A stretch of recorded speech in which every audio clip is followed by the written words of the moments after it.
सभी भाइयों को जय हिंद। उम्मीद करता हूँ आप लोग स्वस्थ होंगे, मस्त होंगे, आप लोग की पढ़ाई अच्छी चल रही होगी। आज हम देखेंगे प्रैक्टिस सेट नंबर 17। अब तक हमारा प्रैक्टिस सेट नंबर जो है कि 16 हो चुका है। ये आया हुआ है 17 नंबर 2021 को, सेकंड शिफ्ट है सामान्य हिंदी। अब तक हम 51 सेट जो है कि जीएस के, 51 सेट जो है कि हिंदी के, 25 सेट जो है कि मूल विधि के करा चुके हैं यूपीएसआई के लिए स्पेशली। आप लोग जाकर के देखिए वहाँ से, और टेलीग्राम जो हमारा चैनल है उसमें अपलोड भी हो चुका है जितने हम करा चुके हैं। क्वेश्चन नंबर पहला देखते हैं। गीता गाना गा रही, इस वाक्य में क्रिया का कौन सा प्रकार है? गुणकालिक क्रिया, आकर्मक क्रिया, सकर्मक क्रिया, अनकारथक क्रिया। विकल्प 4 हो जाएगा सकर्मक क्रिया। इसमें क्या है? सकर्मक क्रिया में क्रिया फल कर्म पड़ता है, सीता गाना गा रही है। क्वेश्चन नंबर हम 2 देखते हैं। किस शब्द में अनु उपसर्ग नहीं है? अनुवर में, अनुनय में, अनुरिक्त में, अनुवंशण में। विकल्प 2 का हमारा विकल्प ए सही हो जाएगा। क्वेश्चन नंबर 2 का अनुवर में अनु उपसर्ग नहीं है, ठीक है। अनुनय में, अनुरित में, अनुवंशण में है। क्वेश्चन नंबर जो है कि अगला है 3 से 5 तक पैराग्राफ, इसको हम छोड़ते हैं। अगला क्वेश्चन नंबर देखते हैं 6वां। संज्ञा, शहर संज्ञा का कौन सा प्रकार है? जातिवाचक संज्ञा, व्यक्तिवाचक, भाववाचक, समूहवाचक। व्यक्तिवाचक, जातिवाचक संज्ञा शहर है, शहर में शहर, देश, पर्वत, नदी आ जाएंगे। व्यक्तिवाचक में कानपुर, भारत, जमेजन आ जाएंगे। समूहवाचक में क्या आ जाएगा? परिवार आ जाएगा, टोली आ जाएगी, सेना हो जाएगा। भाववाचक में बुढ़ापा, गर्मी, युवा आ जाएंगे, ठीक है। क्वेश्चन नंबर हम 7 देखते हैं। 7 में हमारा क्या है? कौन सा तत्सम शब्द नहीं है? तो जोगी जो है तत्सम नहीं है, क्योंकि जोगी तद्भव है। तत्सम शब्द योगी हो जाएगा, ठीक है। और जटा क्या है? जटा हमारा तत्सम शब्द है, इसका जड़ हो जाएगा। यम हमारा क्या है? यम जो हमारा है तत्सम शब्द है, इसका जम जो है कि तद्भव हो जाएगा। यौवन क्या है? यौवन हमारा तत्सम शब्द है, इसका जो कि यौवन तद्भव शब्द हो जाएगा, ठीक। क्वेश्चन नंबर 8 देखते हैं। जब वाक्य में एक समान अधिकरण का प्रयोग होता है तो किस विराम चिन्ह का प्रयोग होता है? तो अर्धविराम चिन्ह का प्रयोग होता है। विकल्प हमारा इसका 3 से हो जाएगा, ठीक। विकल्प हमारा इसका 3 से हो जाएगा। क्वेश्चन नंबर अगला देखते हैं। ज्योति शब्द का विलोम क्या हो जाएगा? अगला क्या है? ज्योति शब्द का विलोम क्या हो जाएगा? तो ज्योति शब्द का विलोम तम हो जाएगा, ठीक है। मद का विलोम क्या हो जाएगा? मद का विलोम शीघ्र हो जाएगा। दिव्य का विलोम क्या हो जाएगा? दिव्य का निस्तेज हो जाएगा। प्रकाश का विलोम क्या हो जाएगा? अंधकार, ठीक। क्वेश्चन नंबर 10 देखते हैं। निम्नलिखित में से किस वाक्य में कृतवाच का प्रयोग हुआ है? कृतवाच का प्रयोग किस में हुआ है? मजदूर से दर्द के कारण उठा नहीं गया, ठीक। छात्रों द्वारा सजावट की गई। आज नागरिकों द्वारा सफाई अभियान चलाया गया। मोहन पुस्तक पढ़ रहा है। विकल्प का 4 हो जाएगा। मोहन पुस्तक पढ़ रहा है। क्रिया के उस रूपांतर को कृतवाच कहते हैं जिससे वाक्य में कर्ता की प्रधानता का बोध होता है। उसमें सकर्मक एवं अकर्मक दोनों क्रियाएं होती हैं। उदाहरण मोहन किताब पढ़ रहा है, ठीक। क्वेश्चन नंबर क्या क्वेश्चन? किस काल को गद्य काल के नाम से भी जाना जाता है? वीरगाथा काल को, रीति काल को, भक्ति काल को, आधुनिक काल को। विकल्प का 4 से हो जाएगा आधुनिक काल को, ठीक है। क्वेश्चन नंबर देखते हैं। निम्नलिखित में से कौन शब्द कमल का पर्यायवाची है? तो कमल का पर्यायवाची क्या हो जाएगा? कमल का पर्यायवाची अंबुज, नीरज, पंकज हो जाएगा। इसमें अंबुज, विकल्प इसका 2 से हो जाएगा। अंबुज क्या है? कमल का पर्यायवाची है, ठीक है। क्वेश्चन मल्लिका का पर्यायवाची क्या हो जाएगा? मल्लिका का मोतिया हो जाएगा, क्या? मोतिया हो जाएगा। रजनीगंधा का पर्यायवाची क्या होगा? रजनीगंधा का नरगिस हो जाएगा, ठीक। और गुलाब का पर्यायवाची क्या हो जाएगा? सतपत्र, पाटल, स्थल कमल, ठीक है। क्वेश्चन नंबर हम 13 देखते हैं। खान पान में कौन सा समास है? खान पान में कौन समास है? द्विगु समास है, बहुब्रीहि समास, अव्ययभाव समास है, द्वंद्व समास। विकल्प 2 4 से हो जाएगा द्वंद्व समास है, ठीक। क्वेश्चन 14 देखते हैं। 14 में क्या है? आच्छादन शब्द में कौन सा उपसर्ग है? आच्छादन में कौन सा उपसर्ग है? आच्छादन शब्द में आ उपसर्ग है, ठीक है। आच्छादन में कौन सा उपसर्ग है? आच्छादन में आ उपसर्ग है। विकल्प का 3 से हो जाएगा। क्वेश्चन नंबर 15 देखते हैं। 15 में क्या है? प्रयोगवादी काव्यधारा का प्रवर्तक किसे माना जाता है? निराला जी को, धूमिल को, अज्ञेय को, जयशंकर प्रसाद को। तो प्रयोगवादी कवियों में हम तार सप्तक के कवियों को सम्मिलित करते हैं। इसमें प्रवर्तक कवि सच्चिदानंद, हीरानंद, वात्सल्य, अज्ञेय है, ठीक है। विकल्प इसका 3 से हो जाएगा 15 का। क्वेश्चन नंबर हम 16 देखते हैं। निम्नलिखित में से कौन सी एक बोली पश्चिमी हिंदी वर्ग की नहीं है? कन्नौजी, खड़ी बोली, व्रज, छत्तीसगढ़ी। तो विकल्प इसका 16 का 4 से हो जाएगा। छत्तीसगढ़ी पश्चिमी हिंदी की नहीं है, पूर्वी हिंदी की, ठीक है। क्वेश्चन नंबर देखते हैं 17। ब्राह्मण के संपादक कौन थे? प्रताप नारायण मिश्र थे, बालकृष्ण भट्ट, भट्टेंदु थे, अंबिका दास व्यास थे। विकल्प का ए से हो जाएगा। प्रताप नारायण मिश्र थे ब्राह्मण के संपादक, ठीक। क्वेश्चन नंबर 18 देखते हैं। निम्नलिखित में कौन शब्द तद्भव नहीं है?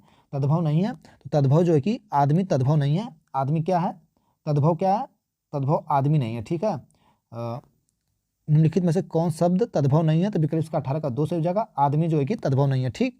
आदमी का तत्सम मनुष्य हो जाएगा, ठीक है। और तद्भव मानुष हो जाएगा, या मानुष से आदमी हो जाएगा, ठीक है। तद्भव नहीं है यानी आदमी, ठीक, इसका मानुष होगा। सच्चाई तो ये है कि ना आदमी जो है कि ना तद्भव है ना तत्सम है, ठीक है। आदमी क्या है? न तद्भव है ना तत्सम है, ठीक है। सच्चाई तो यही है। ये विदेशी आगत शब्द से लिया गया है, लेकिन विकल्प इसका यही दे रहा है। चलिए कोई बात नहीं है। हम आप लोग को बता दें कि मानुष मान लीजिए मानुष, ठीक। मानुष जो है कि तद्भव है, इसका मनुष्य तत्सम हो जाएगा, ठीक। तीक्ष्ण क्या हमारा? तीक्ष्ण हमारा तत्सम है, तद्भव तीखा हो जाएगा। जीभ क्या हमारी है? जीभ हमारी तद्भव है, इसका तत्सम जिह्वा हो जाएगा। और जो ढीठ है, ढीठ क्या है? तद्भव है, जिह्वा। धृष्ट क्या हो जाएगा? तत्सम हो जाएगा, ठीक। क्वेश्चन नंबर हम देखते हैं अगला। क्वेश्चन नंबर अगला हमारा क्या? मोही मोही तो मेरे कवित बनावत, यह किसकी प्रसिद्ध उक्ति है? मोही तो मेरे कवित बनावत, यह प्रसिद्ध उक्ति किसकी है? चिंतामणि की, घनानंद की, रसलीन की, मीराबाई की। विकल्प इसका 2 सही हो जाएगा, घनानंद की है। ठीक है, क्वेश्चन नंबर देखते हैं 20, उर्दू किस भाषा से लिया गया है?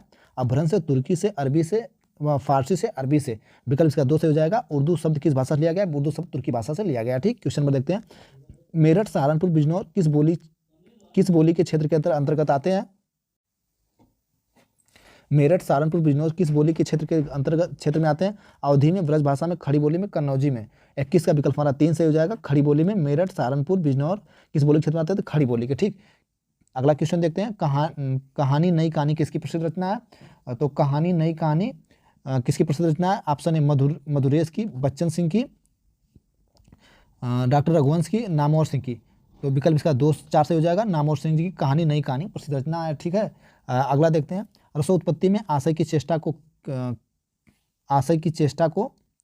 क्या कही जाती है? रसोत्पत्ति में आश्रय की चेष्टा को क्या कही जाती है? अस्थाई भाव, बी भाव, अनुभाव। विकल्प 3 जो होगा क्या कहा जाएगा? अनुभाव कहा जाएगा। रसोत्पत्ति में आशय की चेष्टा को क्या कही जाती है? तो अनुभाव कहा जाएगा। ठीक है, रस के 4 अवयव होते हैं, अस्थाई भाव, विभाव, अनुभाव, संचारी भाव। ठीक है, रसोत्पत्ति में आशय की चेष्टाओं को अनुभाव कहते हैं। क्वेश्चन नंबर 24 देखते हैं, हे शरदायिनी देवी, तू करती सबका त्राण, तू मातृभूमि संतान हमें, तू जननी तू प्राण में कौन सा छंद है? तो इसमें विकल्प हो जाएगा उज्ज्वला छंद है। ठीक, अगला क्वेश्चन देखते हैं, इसमें कौन सा छंद है? इसमें उलाला छंद है। ठीक है, उलाला। ठीक, कौन सा छंद है? इसमें उलाला छंद है। विकल्प का 1 हो जाएगा। क्वेश्चन नंबर 25वां, निम्नलिखित में से कौन सा अनिश्चयवाचक सर्वनाम नहीं है? जो वह, कुछ न कुछ, कुछ भी, सब कुछ। विकल्प का ए से हो जाएगा, जो वह। ठीक, क्या ये अनिश्चयवाचक सर्वनाम नहीं है। क्वेश्चन नंबर अगला देखते हैं, क्या है? माया महाठगनी, हम जानी, त्रिगुण फास लिए, कर डोले बोले मधुरवाणी में कौन सा अलंकार है? यमक अलंकार, उत्प्रेक्षा अलंकार, श्लेष अलंकार। विकल्प का 3 से हो जाएगा, श्लेष अलंकार। ठीक है, क्वेश्चन नंबर 27 देखते हैं, क्या है? सरदार किसके शिष्य थे? वल्लभाचार्य के, नंददास के, माधवाचार्य के, विठलनाथ के। विकल्प इसका 1 से हो जाएगा, सूरदास वल्लभाचार्य के शिष्य थे। अगला क्वेश्चन देखते हैं, निम्न में से किस शब्द में उपसर्ग का प्रयोग नहीं हुआ है? नीरस में, नीरद में, नीरव में, नीरज में। विकल्प इसका 4 से हो जाएगा, नीरज में। ठीक है, उपसर्ग का प्रयोग नहीं हुआ है। क्वेश्चन 29, पूर्व मध्यकाल का समय कौन सा माना जाता है? तो पूर्व मध्यकाल का समय विकल्प इसका ये हो जाएगा, 1300 मिट गया है, 1300 से 1720। ठीक है, ये पूर्व मध्यकाल का समय माना जाएगा। क्वेश्चन नंबर 30 देखते हैं, 30 में क्या है? उसने अपने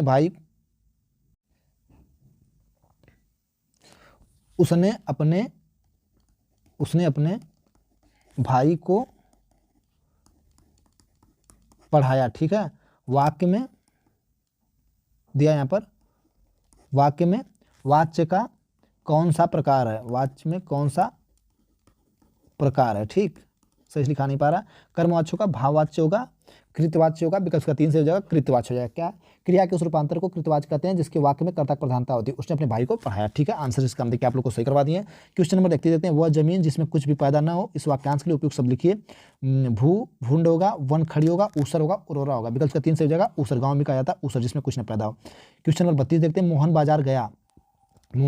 बाजार गया, इस वाक्य में क्रिया का कौन सा प्रकार है? अनेकार्थक क्रिया, पूर्वकालीन क्रिया, आक्रमक क्रिया, सकर्मक क्रिया। विकल्प का 4 हो जाएगा, मोहन बाजार गया, इसमें सकर्मक क्रिया। क्वेश्चन नंबर 33 देखते हैं, निम्नलिखित में से कौन शब्द आरोह का विलोम है? तो आरोह का विलोम अवरोह होता है। विकल्प का 2 सही हो जाएगा। ठीक है, क्वेश्चन नंबर 34 देखते हैं, निम्नलिखित में कौन शब्द स्त्रीलिंग है? सभा, गृह, चंदन, पता। तो स्त्रीलिंग शब्द इसमें से सभा है। ठीक है, स्त्रीलिंग सभा, विकल्प से हो जाएगा सभा। ठीक है, बकिया स्त्रीलिंग शब्द कौन सा? सभा। जैसे आज की सभा विसर्जित हो गई। ठीक है, क्वेश्चन नंबर अगला देखते हैं, 35 क्या है? निम्न में किसे ज्ञानपीठ पुरस्कार प्राप्त नहीं हुआ? निम्न में से किसे ज्ञानपीठ पुरस्कार प्राप्त नहीं हुआ? प्रेमचंद को, रामधारी सिंह दिनकर को, क्या है, नरेश मेहता को, सुमित्रानंद पंत को। विकल्प इसका ए से हो जाएगा, प्रेमचंद को। ठीक, ज्ञानपीठ पुरस्कार प्राप्त नहीं हुआ। क्वेश्चन नंबर हम 36 देखते हैं, 36 क्या है? न नौ मन तेल होगा न राधा नाचेगी। इस लोकोक्ति का सही अर्थ क्या है? न नौ मन तेल होगा न राधा नाचेगी। बड़े लोगों की बड़ी बातें होती हैं, बड़े लोगों से काम करना बहुत कठिन है, कार्य करने के लिए असाधारण शर्त रख देना, बड़े घर की लड़कियों के नखरे भी बड़े होते हैं। विकल्प का 3 से जाएगा, कार्य करने के लिए असाधारण शर्त रख देना। ठीक, क्वेश्चन नंबर हम देखते हैं 37, तुम कौन हो? इस अधोलिखित क्या है? तुम कौन हो इस वाक्य में अधोरेखित सर्वनाम का प्रकार क्या है? पहला दिया है प्रश्नवाचक। ठीक, प्रश्नवाचक। दूसरा दिया है संबंधवाचक। दूसरा क्या? संबंधवाचक सर्वनाम। विकल्प इसका हो जाएगा तुम कौन हो, सीधा जरूर प्रश्नवाचक, ठीक है, विकल्प ऐसे हो जाएगा। 38 देखते हैं, किसका प्रयोग सदैव बहुवचन में होता है, दर्शन, लता, नारी, गाय। तो विकल्प इसका ऐसे हो जाएगा, दर्शन हमेशा बहुवचन, कुछ शब्द ऐसे होते हैं जो हमेशा बहुवचन प्रयोग करें, दर्शन, प्राण, ठीक है। क्वेश्चन नंबर हम देखते हैं दोनों आखिरी वाला 39, क्या है, कर शब्द का सही अनेकार्थी शब्द होगा। तो कर शब्द का अनेकार्थी शब्द होगा हाथ, किरण, किरण, करना। कहाँ गया कर शब्द का, तो हाथ, किरण, करना, कर शब्द का अनेकार्थी समूह हाथ, किरण, करना, ठीक है। चौथा देखते हैं, स्वर्ग प्राप्त में कौन सा समास है, अविभाज्य समास है, द्विगु समास, बहुब्रीहि समास है, तत्पुरुष समास है। विकल्प होगा 4 से हो जाएगा, तत्पुरुष समास है। तत्पुरुष समास उत्तर पद प्रधान होता है, पूर्व पद गौड़ होता है। उदाहरण स्वर्ग प्राप्त, स्वर्ग प्राप्त, स्वर्ग को प्राप्त, ठीक। प्रैक्टिस सेट नंबर हमारा 17 समाप्त हुआ। थैंक यू, धन्यवाद।